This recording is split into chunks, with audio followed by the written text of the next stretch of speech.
Oh, yes, it's time for another exciting Play Space podcast with Dr. Gregory Bell, Marc Clark. And today, Doc, Doc loves sports. I love sports, too. We all love sports. I love the messages in sports. So, Doc, this is an easy one today. Did you see where Oscar De La Hoya is coming out of retirement to fight? What was it last year? We saw Tyson do he did a grown fight with Roy Jones, and then there was conversations that Tyson might do a fight with Holyfield, but then it got held up. And so, Coach, what is it about retirement and athletes? What is it? Is it the money, Doc? Is it deeper than that? I ask you because you are a former athlete or always athlete, and you also have that insight into the human spirit. Doc, is it one of those things where you want to be important? You want to still get the same glory that you always had? Is it a addiction to popularity? Why, especially boxers, why can't they just sit down? Oh, by the way, Doc, and let's acknowledge the loss of the great Marvin Hagler, by the way, who died unexpectedly. And unlike most, he got out, Doc, early and had a great career making movies and living a life in Italy. So he actually had an amazing life that didn't surround him coming back and fighting. Yeah, Mark, I think that, first of all, I'm glad to see you. Here's the deal. When we think about the boxing ring, we know that has its square, which allows for you to go in the ring and out of the ring. In life, when you go pro, you have to set a goal. You have to have an objective. You must look at that plan, and you must look at the results of that plan so that when you have the options 1, 2, and 3, in other words, when you go into that ring, there's more to boxing than just putting on the gloves. And so it really is about what is their focus on their vision as a boxer. Energy is still there. Stamina changes. But the preparation and the dynamics of what it takes to be successful inside that ring is something that they really should give some perspective to.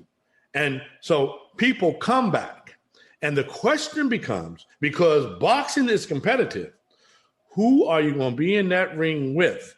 Because as you know, when preparation meets opportunity, that leads to success. You don't need to be stressed out.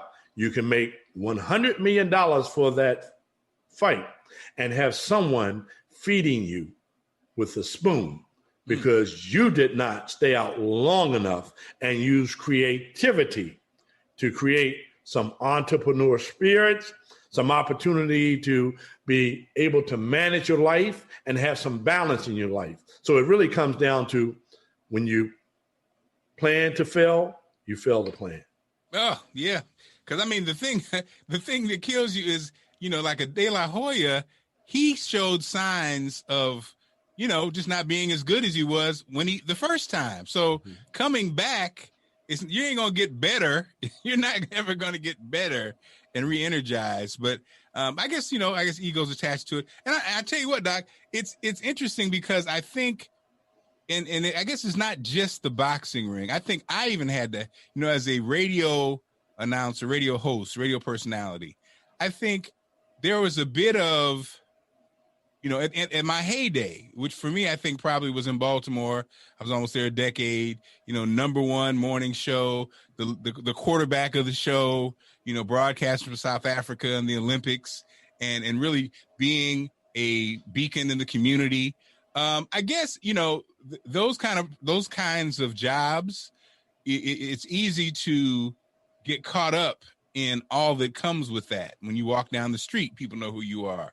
When you're at the store buying some fish, people, hey, and so the blessing for me, Doc, was that part of it never was, I love it and I love the interaction, but I didn't define who I am, but I get it from a standpoint of, when you don't have that anymore, that question could become, well, who am I? If I'm not Marc Clark on the Big Fat Morning Show, who am I? Am I Allison Seymour's husband? Which, again, I have no problem with that either. But I guess that's probably what a lot of times, the boxers go through, or just, I guess individuals go through, right? That job-life connection.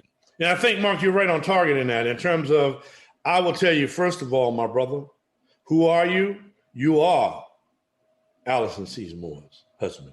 and I tell you what, you wear that very proudly on your chest. Oh, yes, I do. And let me tell you something else. That is not only a blessing, but also it is a label that you're going to have for the rest of your life, because you are a GOAT at that. You're the greatest of all time when it comes to being Allison Seymour's husband. Right. And the father of 3 beautiful, bright, and bold daughters.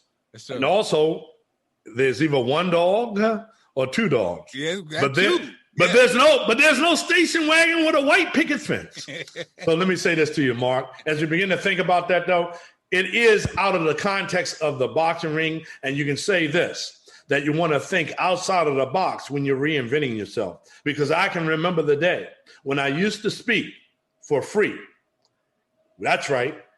Free was for me, because I wanted to make sure that I was to be able to advocate, encourage, inspire, help people to overcome, and most of all to urge people to be the best that they can be. And now the zeros are still on the contracts, but they have some other numbers in front of it. So as they said, make that money ring.